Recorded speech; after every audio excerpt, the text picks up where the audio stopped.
Carp Academy in association with Daiwa.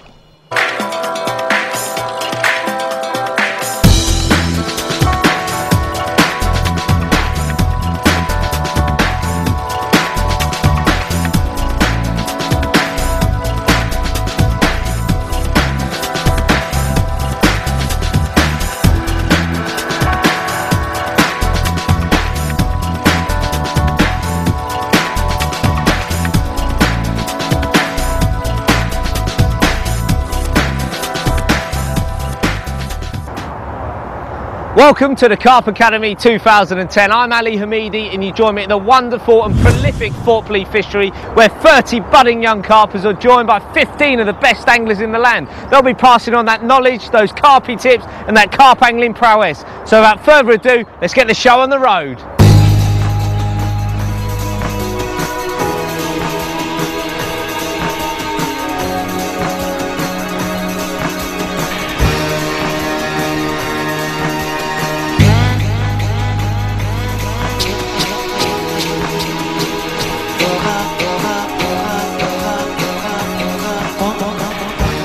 Marker float's a vital piece of carp angling equipment. Without one, you're on the super highway to failure. So let's catch up with Danny Fairbrass and his swim for an essential guide to marker floats.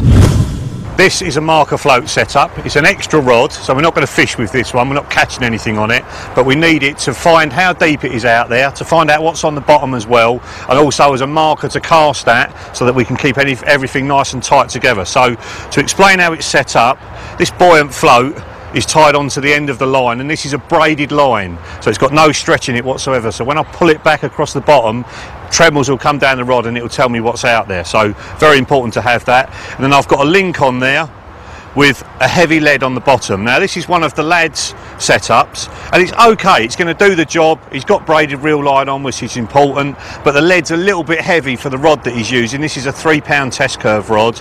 If he probably had a 2.5 ounce or a 2 ounce lead on, that'd probably work better. He's got a 4 on here, so it's a little bit unbalanced and it's going to be difficult for him to cast it a long way. So if we compare that to what I'm using,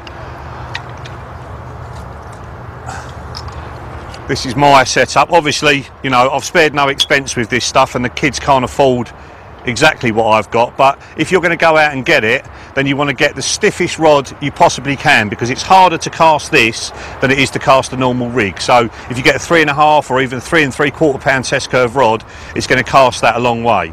The float's exactly the same, very, very buoyant. We've got a detachable top on it, so if the light conditions change, you can put a dark coloured top on it so you can still see it out there. But for now, this orange is going to be fine.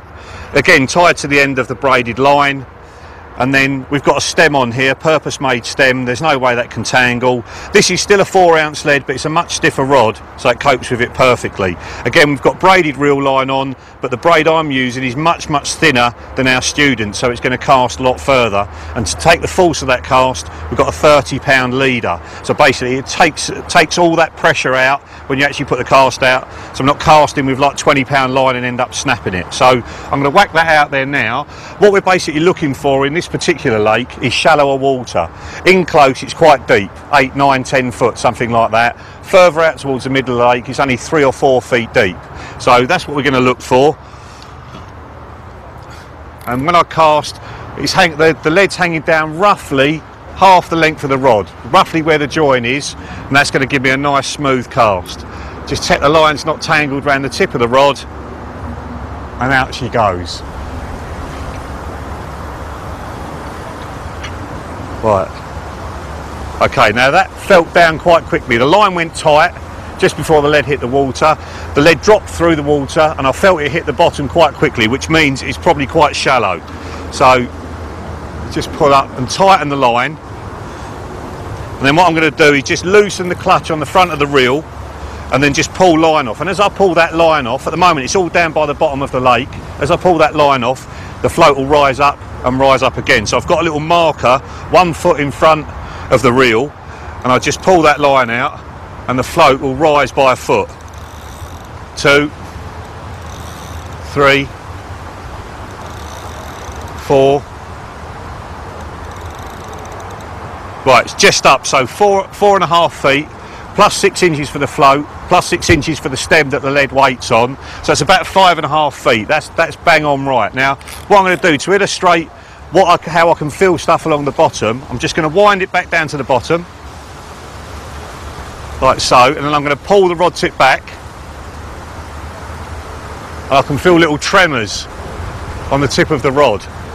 And what that basically says is that there's gravel out there. So as it's pulling across the stones, it's bouncing along, and I'm getting those little bounces along the top of the rod. And they're starting to disappear now, those little bounces, and it's going much smoother. And I'm guessing it's going to be deeper out there as well. So pull it back a little bit more. Very smooth now on the rod tip, I can feel. It's more of a feel thing than a sight thing.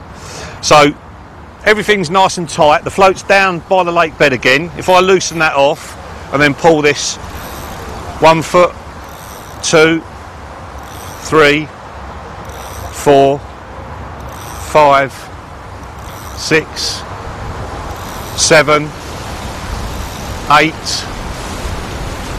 9. God, it's proper windy today. 10. Right, so the float is up now. 10 pulls. Plus the 6 inches for the float, 6 inches for the stem, so it's 11 feet deep. I've probably pulled it back 10 yards and it's got 5 or 6 foot deeper in just that distance. Now that'd be a great place to fish at night. The fish tend to go in the deeper water, they're feeding in the soft silt, but during the day you want to be further out and on that shallow water. So I'm going to wind the float in, whack it back out onto that shallow water, and then Adam's going to come in and cast his rods right next to it, and then we can start fishing.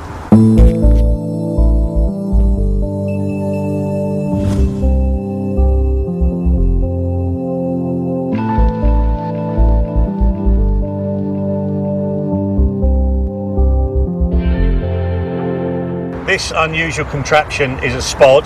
It's basically a tube with a very buoyant nose cone on it, rocket shaped, and that goes on a spare rod. We fill that up with bait, cast it out into the lake, the buoyant nose cone upends, the bait falls out the bottom, and it means we can put tiny food items a long way out. So I'm going to coach Adam here on how to get it out there as well. So first of all, mate, if you just put it down into the bucket, 3 or 4 scoops, that's it. Squeeze it down with your thumb. That's enough, good. Wash your hand off before you pick it up so you don't cover me rod and reel in munga. Good. Right, and then wind it up about half the length of the rod. That's it, you want the back underneath there. That's perfect. Pick the line up with your finger, and then you want your arms nice and extended, and your weight starts on your back foot and goes through to your front foot.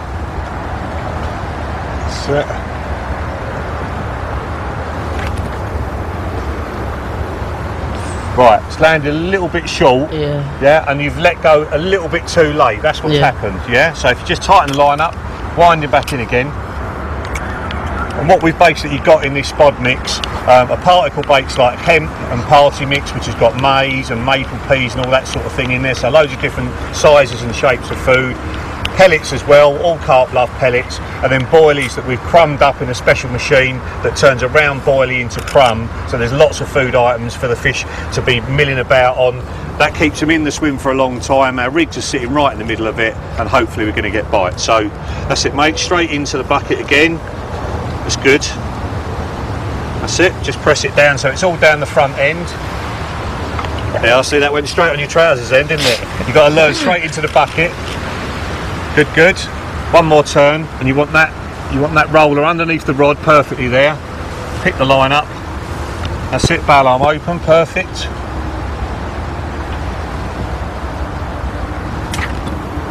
Got up.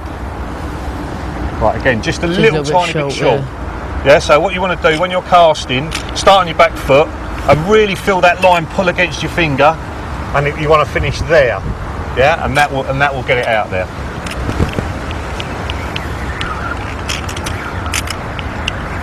Cool. That's it, just a nice steady turn on the way in, don't fight with it.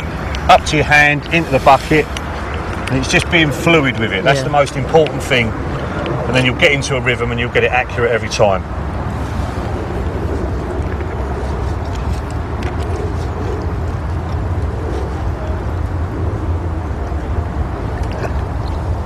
That's it, perfect.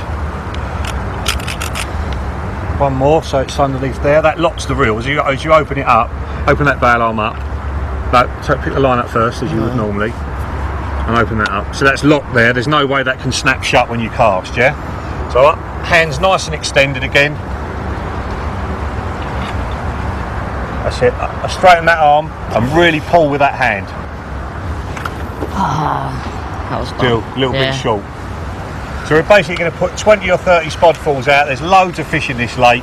We're going to get it nice and tight all around the float, drop 2 rigs over the top, and then every time we get a bite, we're going to cast that spot out again. It's clipped at the right distance, so we can't cast it too far, and we're just going to work the swim and try and get more and more fish as we're going through the session.